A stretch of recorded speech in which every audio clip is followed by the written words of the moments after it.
Tuli ku mukutu gwaffe ogwa Standard News n'era Element Man muzzukulu wa Mugema nyongera okubebaza gwe wenna webalegenda mu maaso n'okubira nti otugoyera tuli ku TikTok akotadde ne YouTube gwe gendayo osobola okubira nti osubscribinga Standard News UK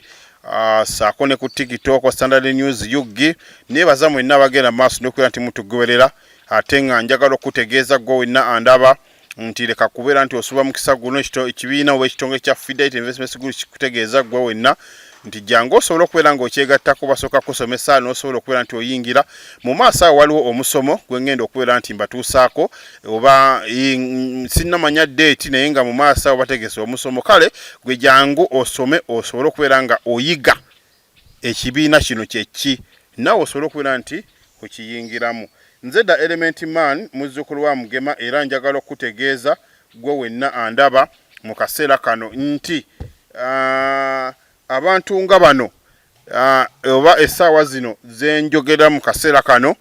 njagala okutegeeza gwe wenna andaba funa bulungi njagala okutegeeza gwe wenna andaba nti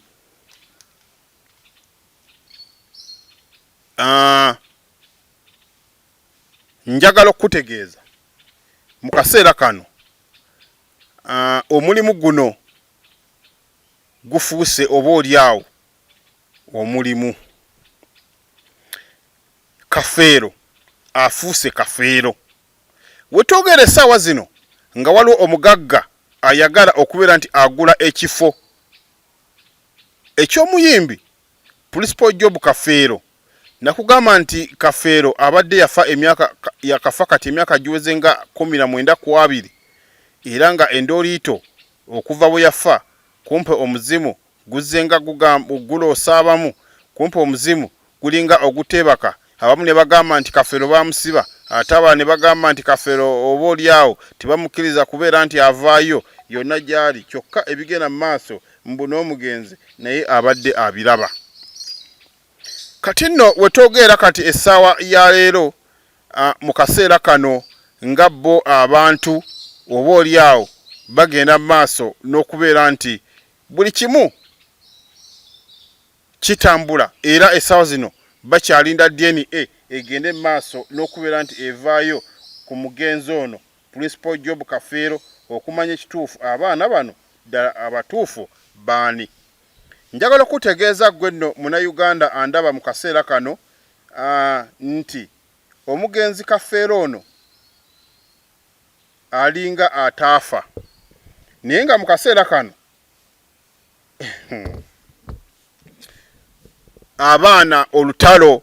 kwegamba bonna balinga abalusa ku Swazi nga bagamba nti Swazi ono yeyefuze ebintu bya kitaabwe omugenzi Kafeero kati mu kaseera kano wabula njagala okutegeeza gwe wenna andaba ku mukutu guno gwa Standard News nti Kafeero ono wakati mu kufa bingi byaliwo era ne mu kufaako kwennyini kigamba okubeera nti abaana oba abakyala bagenda mu maaso n'okubeera nti beekuba. Kati nno nnaku olwaleero naye banna abaana batwale ekifo kino babaggyeko omulyo tuguyite mulyo tewali kyakola tulina guyita mulyo olw'ensonga nti abaana bano babadde bakifunamu tugeze nga bwe bategeka ebivulu babadde bafunamu bwe bategeka buli kimu babadde bafunamu kale n'olw'ensonga eyo buli omu yeebuuza ddala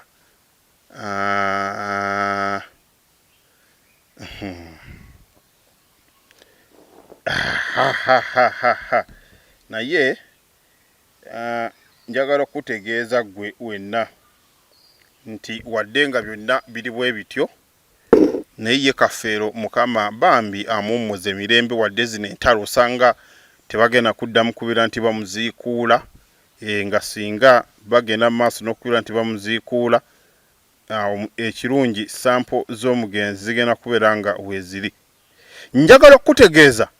waliwo omugagga avuddeyo mu kaseera kano ono nno yali mukwano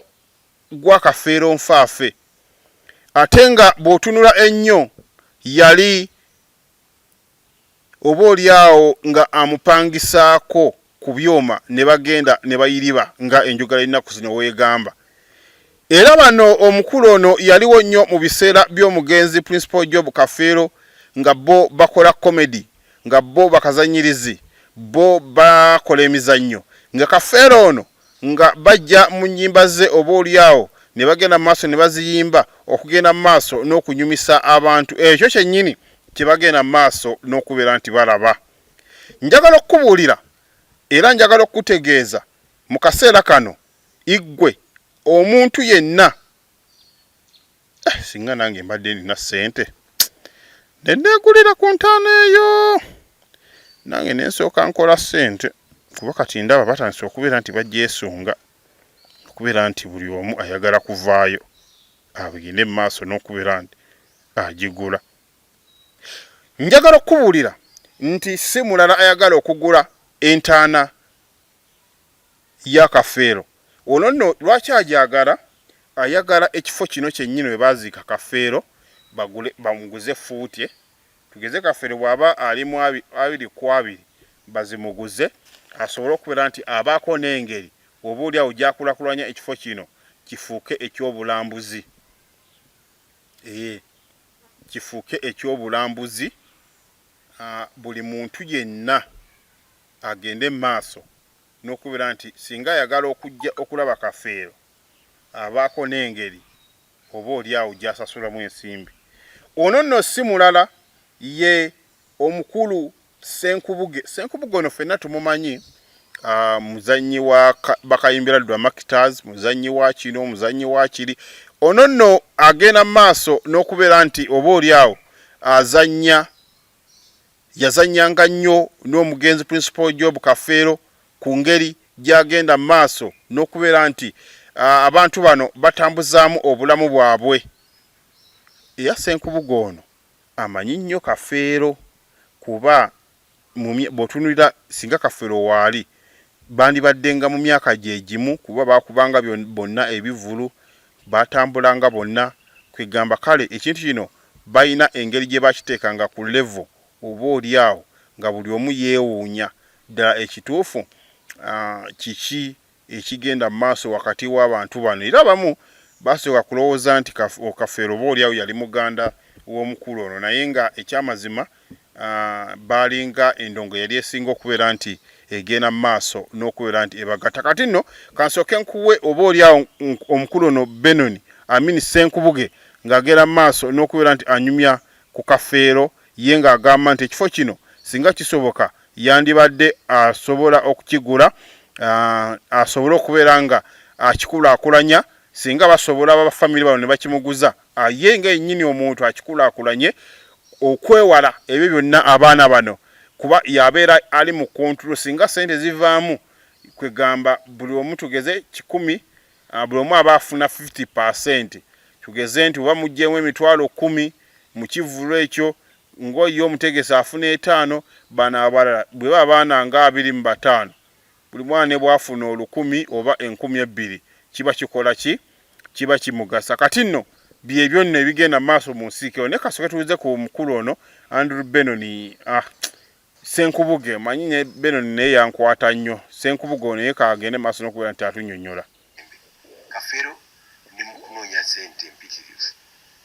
ngulewo bwe bamuziika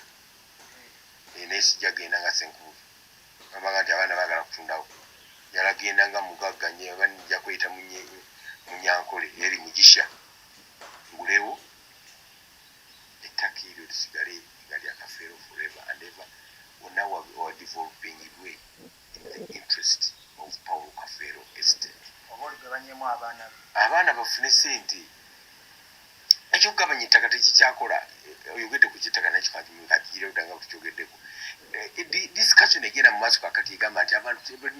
tebalina ttaka naye n'abalina ettaka nze singa nze nali nga nze president ettaka lya Uganda lyonna okuba gyefa paka gyekoma nandigenze mu World Bank nengenda mu bitongole by'ensi lyonna nendigula lyonna abagagga ababeerayo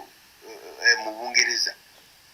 bannagagga abaali basettaka abataka sente zaabwe ziri ku akawunti nti eyo famire yani estate yani nti ya John Johnson $1 billion ku akawunti naffe baffe abagagga baffe abalina ettaka eringi babasasula esente zaabwe zibire ku akawunti bamudololo bamuki bagule treasury bonds bakole batya n'ettaka lisigale ng'omuntu wayagala okukolera ekintu ekiyamaniwa LC5 LC3 be batula mu komiti ne bagamba no alese proposal agenda kulima nanasi agenda kulima butungulu agala ekazi 8 azagala noya mu mambuka tigendo lime olwakirekera omuntu omu tuyinza okusanga eggwanga oba tribe emweri tuteri yonna naye kibeera mu chairman wa LC3 bachairman b'ebyalo bantu be babalonda ne komiti zaabwe ne bakansalas bafuna emirimu egibayamba omukulu balamu naye awadde obubaka bwe n'agamba yali mukwano gwa paluka akatiriza ensonga n'agamba bamuziikule bafune obwenkanya abaana ndowooza ebyo nno ndowooza obiwulira kati nno olwo ne Senkubuge bakayimbira Dwa Makitazi yazanya ne mukulu Andrew Beno Kibuuka ffenna gwe tumanyi nga Dubbe Sempaata n'abantu abalala bano nno kugambye bakyagenda mu maaso n'okubeera nti beekuba olw'ebyobugagga oba oliawo ebigenda mu maaso n'okubeera nti oba oliawo bibasumbuwa naye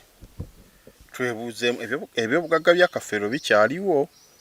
oba byagenda ekyo nakyo kiri awo tusobola okubeera ne tulowooza nti ebyobugagga byaliwe bikyaliwo naye nga sswe kuba ndowooza mujjukira nti abaana bano essira basinze kuliteeka ku muganda waabwe ate nga bo bagamba nti bayinza okuba nti tebamwekakasa gwe bayita Swazi Swazi ono nga bagamba nti ayinza okuba bino byonna abikola nga akimanyi bulungi nti si muganda waffe era y'ensonga lwaki agenda mu maaso n'okubeera nti atunda ebimu ku bintu bino kugambye Swazi ono naye kyonna kyekiri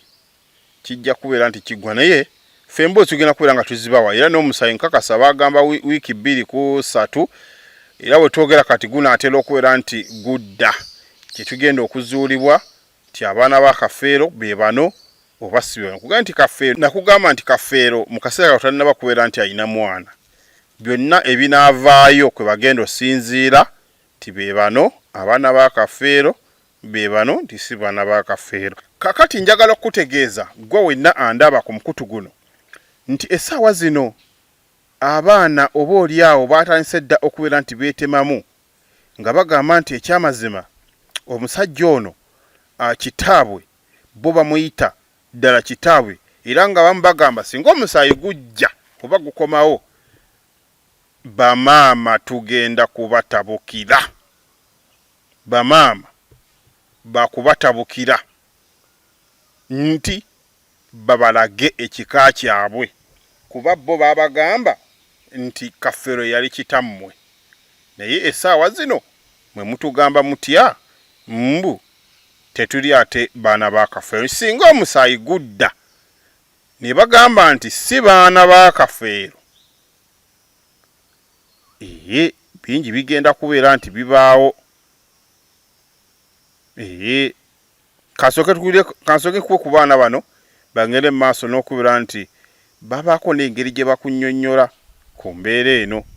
babaako n'engeri gye bakunnyonnyola wulira deni ewenereta abaana ba Kafeero nga banna bantwale luzira bansiba amayisa ekyo nkyogedde nze Mugerwa Joseph deni ewe tugiddamu mu butongole y'amazima ng'eraga abaana ba Kafeero nti bali banna aga Katonda Mugerwa musiba amayisa ebyo ebyange ono nno y'omu ku bataata bagundi ono ba Kafeero oba bataata oba baganda b'omugenzi Kafeero kati ng'abaana bamuyita taata bamuyita Mugerwa Joseph ono nno abaana bazze bamuteekamuko olukongolo nga bagamba nti be bali emabegawo okugera mu maaso n'okubuzaabuza eggwanga era y'omu ku abo gwe bajjako DNA okuzuula abaana ba Kafeero y'omu ku abo gwe bajjako DNA neekomawo nti abaana bana be ba Kafeero naye abalala bonna si baaki si ba Kafeero yembiriga eyo oba oli awo ye yavaayo. Kati wano nno abadde agenda maaso n'okubeera nti yeewozaako nti singa abaana DNA ekomawo ng'abaana abanassi baakafeero bamutwale eruzira asibe amayisa. Jjukira nti abaana bano bazze balumirizanga kitaabwe ono ne Swazi okwekobaana, oboolyawo ne bakola ebivulu, oboolyawo ne bagenda maaso n'okubeera nti batambuza ebintu bya kafeero mu ngeri yagadibe lye. Ebintu bino ebisinga nti baabitunda. Naye mu kaseera kano bo beebuuza ffe wadde mwabitunda naye ffe tufunirawa oba tugenda kufunirawa singa kizuuka. Kati nno olw'okuba nti endooto zizenga zibeerawo kyo kyawaliriza omukulu Balamu okuvaayo n'ategeeza nti abaana bano bonna bagende ku musaayi okusobola okuzuula ekituufu ekiri wakati w'abantu bano baddala abaana bano bakafeero oba si bakafeero. Naye oba nange bananjogerangako bwe ntyo oba nange nkolegwa ku mansa kale kafeero yafa myaka kumpi gyegyemeka kumpi 2 naye musajja watu akyayogebwako nakati. Osanga bw'alifa tomanya tulisalaawo tulibeeraawo oba oli awo buli omu n'amanya ekituufu kyeki bwe ndowooza. Naye tulabe tugenda kubanga bena zinaye enyagenda mu maaso nga mbikuwa. Olwo nno omwami Mugerwa Joseph abaana nkugambye nti gwe bagenda maaso n'okubeera nti bateekamu olukongoolo ti naye kitaffe gwe wandibadde atukuŋŋaanya naye kitaffe ekyamazima weekubana ne Swazi ne mugenda maaso n'okutunda ebintu. Taata wandibadde okubeera nga otukuŋŋaanya buli kimu ekiba nga kitambula bulungi. DNA gye mwakola yali yakimpatiira naye kati laba ebiriwo mu kaseera kano. Byebyo. Kate kansooke nkuwe akatambi kali ng'abaana bagamba nti nze kitange bwebikomangawo nga sinze agende maaso nina okunya bamaama bange bategeere oba mbagambe ekituufu kyekirwa mundage kitange abaana baabano. Amanya nze Kafeero Tony mutabani w'omugenzi Kafeero. Amanya gange nze Kafeero Aaron ndi mutabani wa mugenzi Kafeero. Amanya Peter Martin Kafeero nga nze musika wa Paulo Kafeero. Kitange yafa ndi mu P5. Sisomeddeko okutuuka emaze senior 6 nga sisomeddeko ssente ya kitange. Kati siraba nsonga lwaki mba nnwanira emmaali nga nina n'emikono gyange wabula njagala ekintu kimu ndi mwana mulenzi nkya ngenda kuba n'omwana nga mbuuza kika kye na jjajjaawe siina namutwala ku kkuba oba namutwala ku State Square mulage nti we bakuziika. Singa binazuuka nga Kafeero si yanzaala. Bwe kizuuka nga Kafeero si yanzaala kitegeeza mba nina kutulugunya mmanga nzaala andage gye yanzaala. Abantu b'otuusizzaako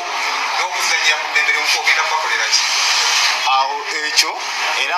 mba nina okwetondera ensi yonna naye obuzibu mbeera nina kutulugunya mmange kundaga gye yanzaala naye ate tandagangako walla wabula yandaga wano kuba kuva buto tubadde nga tubeera n'ekitaffe. Kitange yandika nga ndi wa myaka 3 esaagala mmaali kubeera sigiryangako era sigikwata nko simanyi weefaanana. Nze njagala bwenkanya kumanya taata wange ddala ye taata wange nze bwe mmanyi kuba taata wange tanneegana nko naye bano bakulu baffe abali we batwegana bala naye era nze nga kyemmanyi ndi mwana wa Kafeero nekkiririzaamu ndi mwana wa Kafeero. Ndowooza owulira abaana naye bamaama mukiguddeko. Bamaama mukiguddeko kuba bwe ntunuulira omwana ng'ekika kyabadde asuubira nti si kikye ne kivaayo ne kiraga nti si kikye guzzaako ki? Bamaama omwana bw'azuulibwa kwegamba ndabawaawo olutalo ge mazima, ndabawo olutalo olw'amaanyi ennyo, ndabawo olutalo olw'amaanyi ennyo olugenda okuviirako ebintu byonna ebibadde bitambula obulungi okugenda maaso n'okutabuka olw'ensonga nti abaana bano munansonyiwa ndi mukwetakula naye nti enkuba yatonye obuntu buli wano buli awo babulinga bukibu oba bugalamatu buno obubuukabuuka ng'enkuba yatonye oba buyita batyo busumbuwa wadde nkyaddeko kyelementi kyange naye bunsumbuwa we bunyingira we bukola ki naye byonna bijja kubeera nti biggwa mbadde nkyabagamba nti ekyamazima sisuubira nti Kafeero gyali ateredde oba oli awo bino byonna bigenze okubaawo nti nga ne Kafeero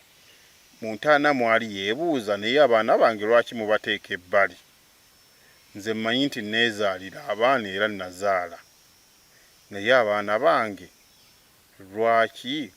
mubateeka ebbali wange abaana bange lwaki mubateeka ebbali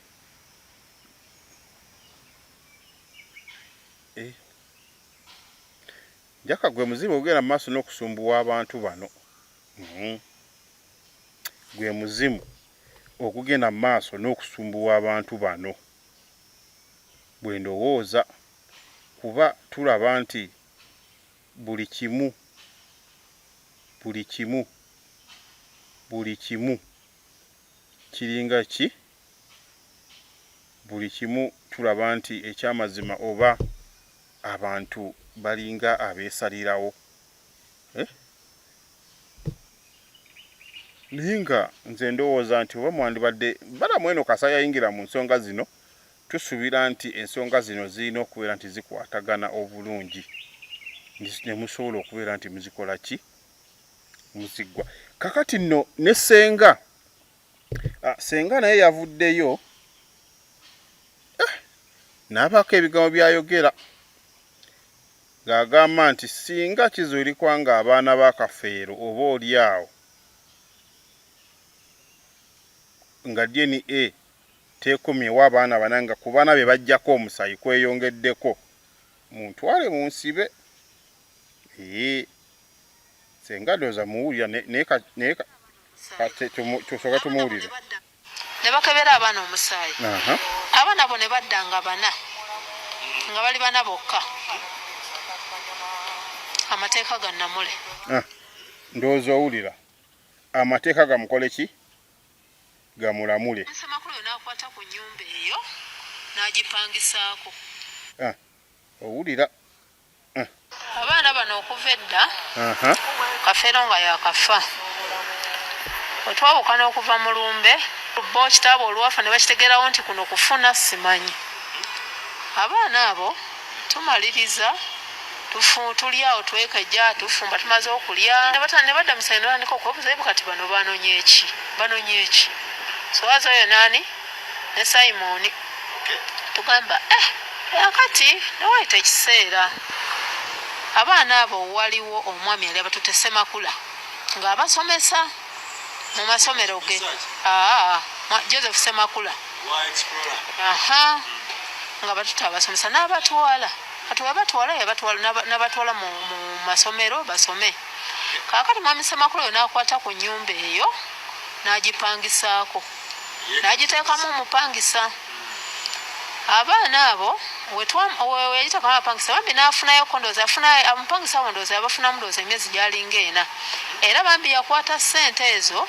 n'azikwasa mwami Mandeevu ssente ezo n'azigabanyagabanyakokko ezasooka era gwe omulundi ogwasembayo kati abaana abo kyenzijukira obulungi nnyo tebasobola kumalako na mwami Semakulu oyo with time baamuvaako olw'ensonga nti bo balabanga era abayingiddemu saabitegeera ate abasomesa ne bavaayo ndooza ne beewagula naye n'akola ki n'abata nagawa Swazi naani ne Simoni omu ng'atambula agenda e Dubai ye Simoni yatuuka ekiseera ng'akola ki ng'akomawo asanga munne azaalidde mu nnyumba wasirizaamu omukazi ani azaalidde mu nnyumba Swazi akati wamala nga azimba omutima kati kuliko munnaabo ono owookuna omwana oyo musirifu nnyo oyo gw'omulaba Dubai afaanana nnyo Paulo omwana oyo musirifu nnyo era abadde ne Mandeevu era Mandeevu yakoze eki yamutuusizza ku kyaliko abakazi bano nani ne Simoni omu ng'atambula agenda e Dubai ye Simoni yatuuka ekiseera ng'akola ki ng'akomawo asanga munne ne bakebera abaana omwana oyo musirifu nnyo oyogabadde kitaawe sinnagoba mwana wa Pawulo n'omu sirina gwengoba naye nze siri mumativu okusinziira embeera bwebadde siri mumativu ekintu bwe kitambudde siri mumativu n'akamu dieni eyo nze nemera ku kintu kya dieni sifaayo oba batunda ebintu babimalewo oba bakola ki nze tebafaayo nze kasita banyamba ne bandekerako awantu weyebase ekazi nga 2 kasita banyamba ebirala kale batwale nga bwe baagala naye nze banyambe bamundekere weyebase ekitegeera bamundekere weyebase ebirala bagende batunde naye abaana bano kye baagala abaana bano kubanga bafuna obwenkanya nze nkubulira abaana balina emitima emyeraliikirivu tolabanga kutambula ne banno oyogera eyo nti nze Kafeero yali taata wange naye nga abantu bagamba mwebeganira mugundi bebeganira ku mpewo nga tulaba kiruma ekintu ekyo kiruma atategeera bulumi bwakyo naye kino ekintu akabadde akakolebwa ku musaayi ogwasooka kasobola okukola ki okuddamu kasobola abantu muli bagezi nnyo bannakampala muli babbi nnyo kati muli babbi ne bakebera ndowooza owulira bannakampala muli babbi akabadde akasooka kasobola okuddamu okukolebwa ku musaayi omulala guno gwe tulimu gwe ŋŋamba naye nze mmanyi byonna bigenda kubeera nga bivaawo duli si mmwe mwakikola gavumenti yagenda maaso n'okubeera nti ekikola kati ku buno gavumenti webanga ekikuttemu osanga kinaatambula bulungi amazima ganaakola ki ganaabeera nga gavaayo era buli muntu agende mu maaso n'okubeera nti afuna obwenkanya kati nno wetwogerera kati ng'ate n'ennyimba oba oliawo ez'omugenzi Kafeero nazo ziyingidde mu kigoye weezinge abaana nno balumiriza nti bannaabwe okubeera nti bagenda mu maaso n'okuba nti batunda ennyimba z'omugenzi Kafeero batunda ennyimba za Kafeero naye simanyi oba kiki naye nkakasa nti tugenda kubeera nga byonna tubimanya bano nno bagamba nti abaana bano okumanyanga tebasaaga ennyimba za Kafeero zonna bagenda mu maaso n'okubeera nti bazitunda era nga bo tewali kye bafunyeemu ng'abaana wabula okugenda mu maaso n'okubeera nti batambula bayagayagga basaba 10 guuni mpaayo 5 guuni mpaayo 5 bino ne balumiriza Swazi okubeera nti yagenda mu maaso n'okubeera nti atunda ennyimba zino ate nga ne Swazi naye agamba si ye yekka yazigenda mu maaso n'okuzitunda era nga waliwo ennyimba naye ze bagenda mu maaso n'okubeera nti batunda oba oliawo akakadde k'ensimbi naye katubikuwe bibino ate biri wala kyensaba omwana ono alekerawo okugamba nti ntunze byatalinaako kisinga okwewuunyisa nina kyati yo n'omwana ng'ansaba nga ŋŋamba atunze oluyimba lwa taata aiswatugod yino kyati yaffe onaleko kangireeta nga ŋŋamba ntunze galenzi mwe mukulu wange bambadde miliyoni emwe ne namba siyo lekanjirage honorable but I've not talked about him. Yino kyati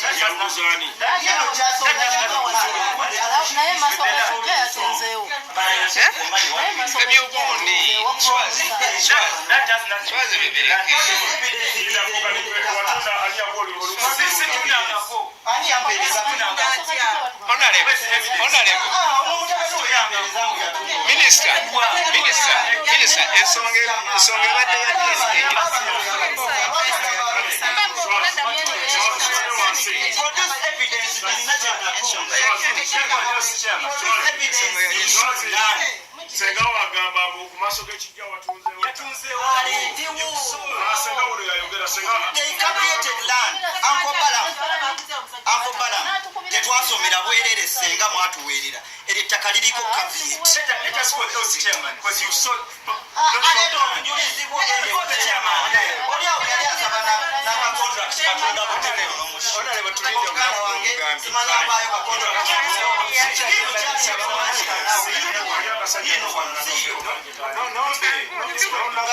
simanyi omulimu gwaggwawo omuganda wange mba contract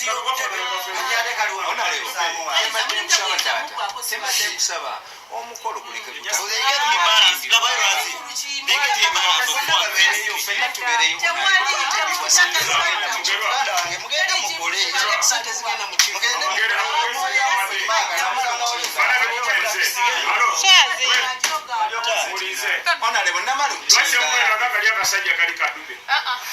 bamuwayiriza kidube naye ku mwana wa famire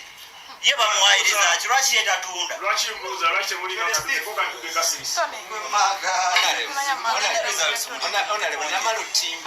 namala oteekawo ebyagayatugire omukolo ogukkiriza omukolo fena tujja kubeerayo bajasabamwenyiraze musaba akkiriza omukolo nabo babeereyo ebibaluma akakolo ke kabaluma taata kaliko jja kukata nga tumaliriza posters buli kimu buli nedda zino sente ndowooza owulira mu kaseera kano ennyimba zifuuse ennyimba olwo nno baana ba Kafeero naye naga byonna nja kubeera mbibawa wano ku Standard News. Kafeero akyali mu mawulire, bingi bikyatambula, bingi bikyagenda mu maaso n'okubeera nti byogerebwa ku ngeri Kafeero oba oliawo gye yakwatamu ennyimba, kegamba ennyimba yazikola ki zaaliwo naye ye ekyamazima alinga oba oliawo oba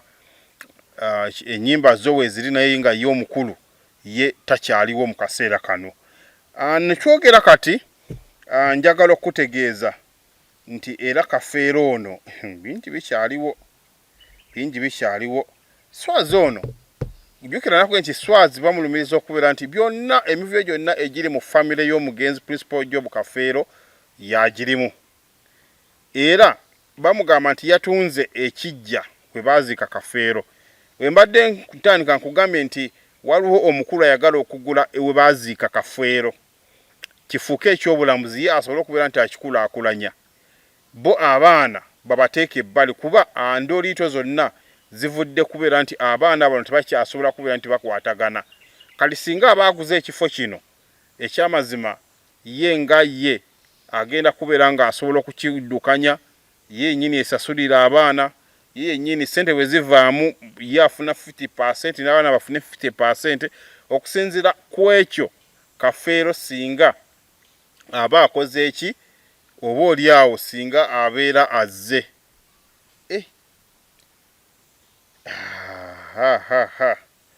Kugaye Kafeero afuuse Kafeero naye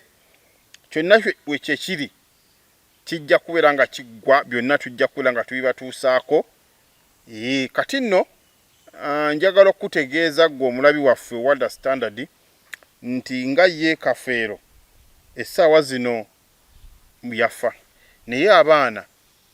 ebyo mubiraba nammwe. Kati nno Swazi yavuddeyo oba oliawo n'ayogera ku butakkaanya obuli wakati we, n'agamba nti twalema okukwatagana okuva abantu bano we bakizuula nti omufefa abaakomawo ku DNA.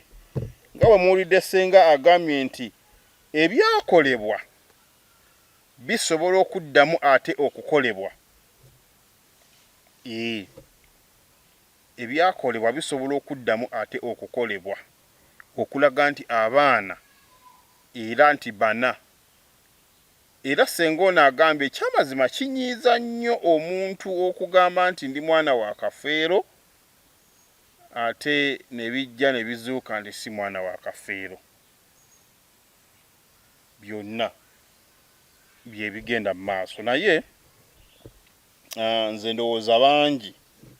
oba oliawo bagenda mu maaso ne beebuuza ddala ekituufu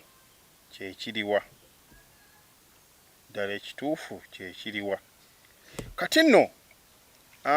munnaffe Swazi ono omanyi bino byonna emmundu bagitunuulizwa Swazi. emundu kwegamba swazi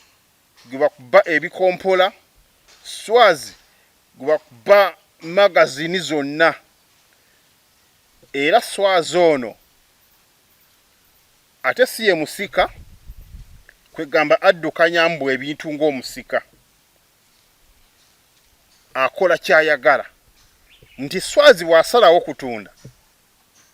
agamba nti njagala kutunda n'atunda swazi bw'asalawo nti ogwo omuti saagala gusulewo mbu ng'omuti gukola ki guvaawo swazi bw'asalawo nti njagala tundako leero 2 mbu ng'atunda dange sibigasa bino byonna bana bakola ki kakati bagamba nti swazi yatunda ekijja we baziika taata we ekijja kitunzeeko yatunze mu maaso ga taata we ekitundu tetumanyi era nga swazi ono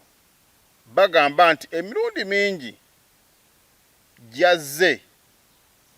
oba oliawo agenda maaso n'okuleeta emivuyo bingi byakoze nakuga nti ekivulo baakiyimiriza tekyali kivulo okuleka nga deni emaze kukola ki okuva era mu kaseera kano abaana kati baweza 25 kuba waliwo eyavuddeyo nammwe gwe mwalabye luli bawadde 24 naye kati kwazze 25 yavuddeyo n'agamba nti era nze nange ndi mutabani wa Kafeero taata yandoosezza taata yakoze eki kati byonna deni eyegenda okubiwandula tumanye nti Kafeero ku baana 25 abaana 10 babe oba balasibe oba abana babe abaana bo bagambe nti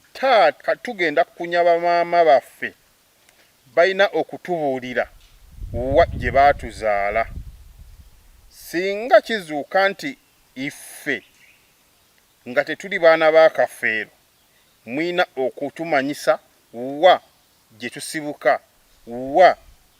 omwana wa gye twazaalibwa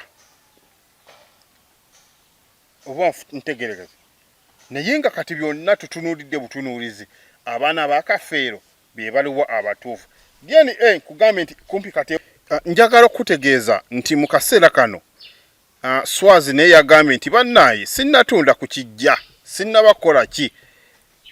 ne mumpaayiriza lwaki mumpaayiriza naye tuwulire ku bigambo bya swazi ono nga naye agenda mu maaso n'okubeera nti yennyonnyolako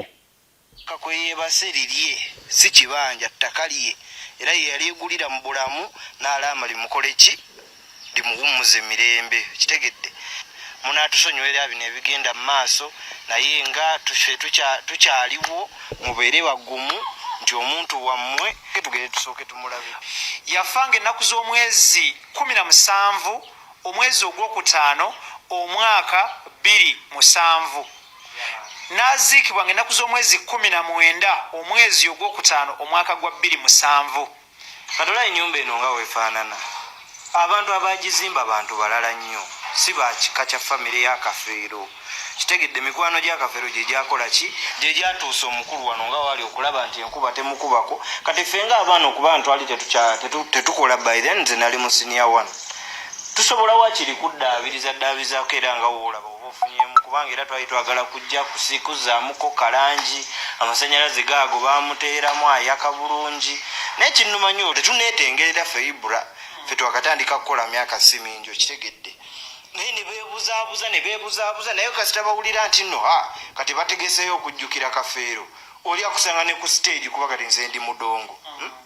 oli akusanga ne ku stage nayagala agensi nti nno ye taatawo akuteeke mu nkwawa ze abantu bamubelieving nti ye ono taata w'abaana bano okitegeera which doesn't make sense at all muneetegereze bulungi mwe baganda ba Kafeero twagala muntu asaalimbira ku ttaka lyaffe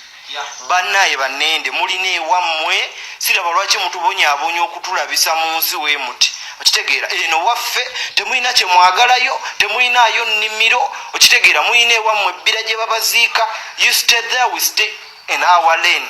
era okusaalimbira ku ttaka Kafeero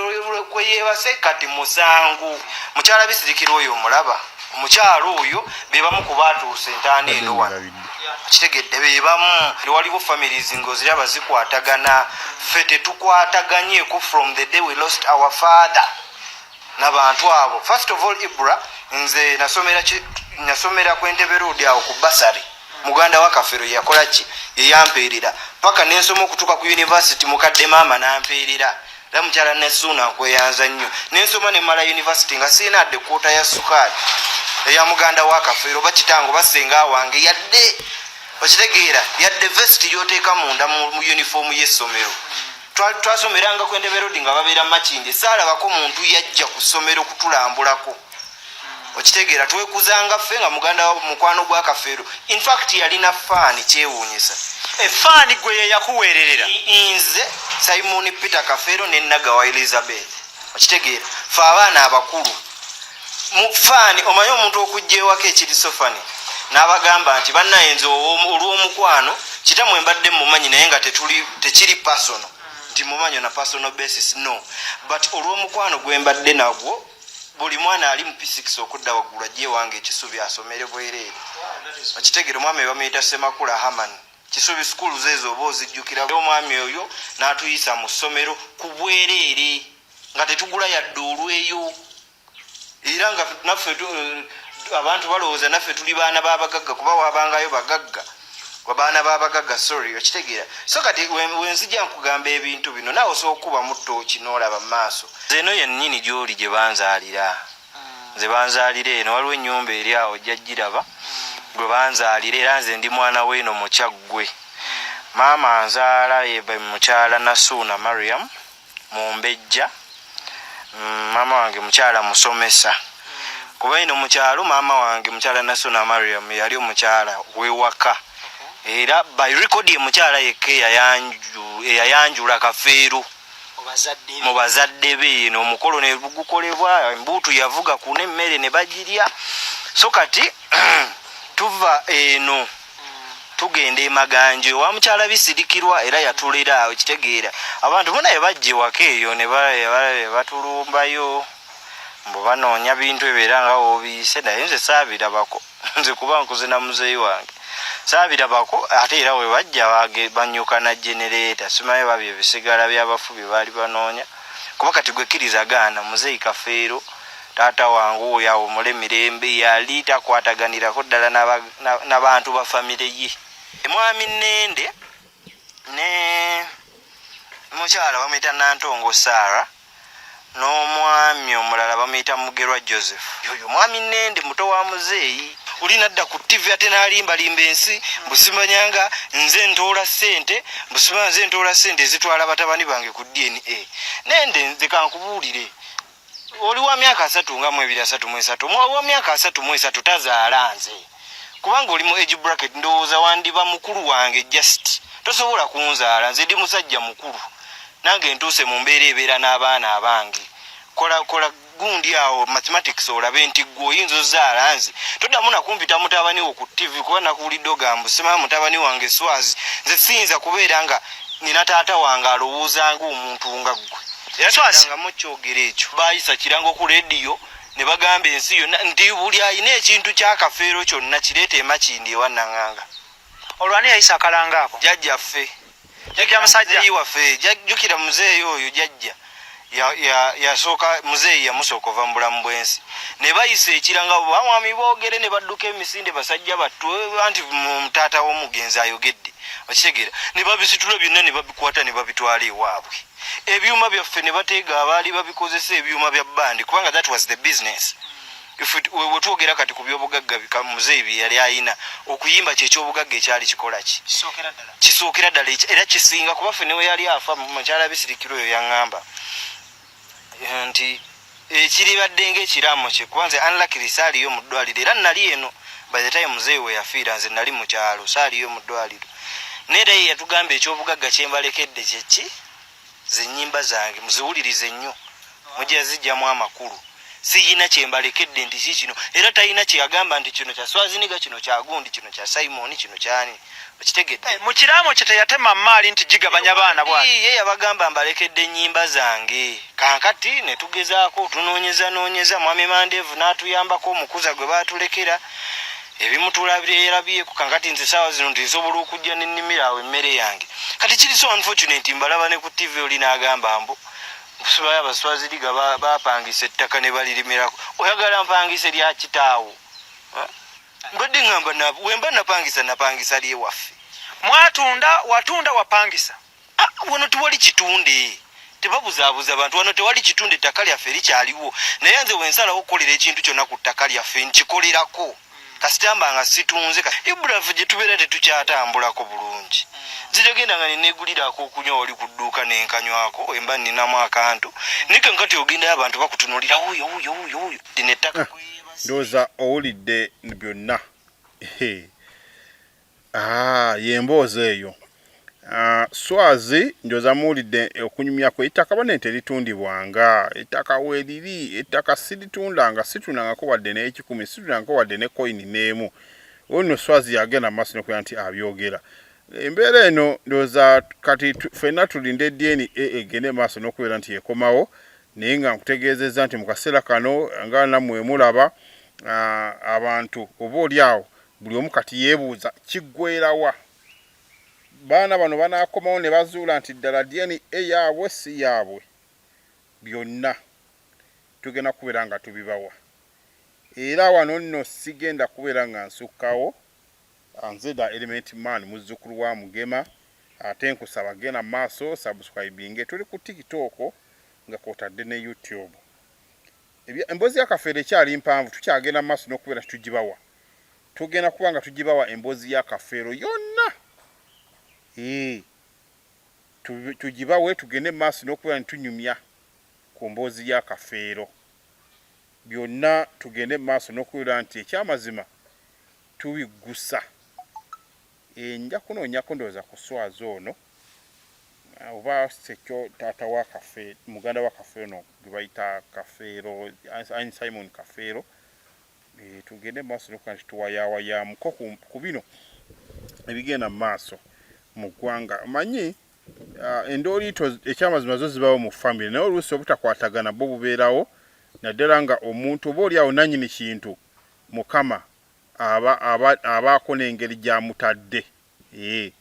sigenda kubeera wano nga nsukkawo nze da Element Man muzzukulu wa Mugema nkujjukiza gweyagala okubeera nti oyingira ekibiina kya Fidelity Investment Group jangu osobole okubeera ng'otwegattako osobole okubeera nti oyingiza ensimbi buli lunaku Mukama oba oli awo abeere nammwe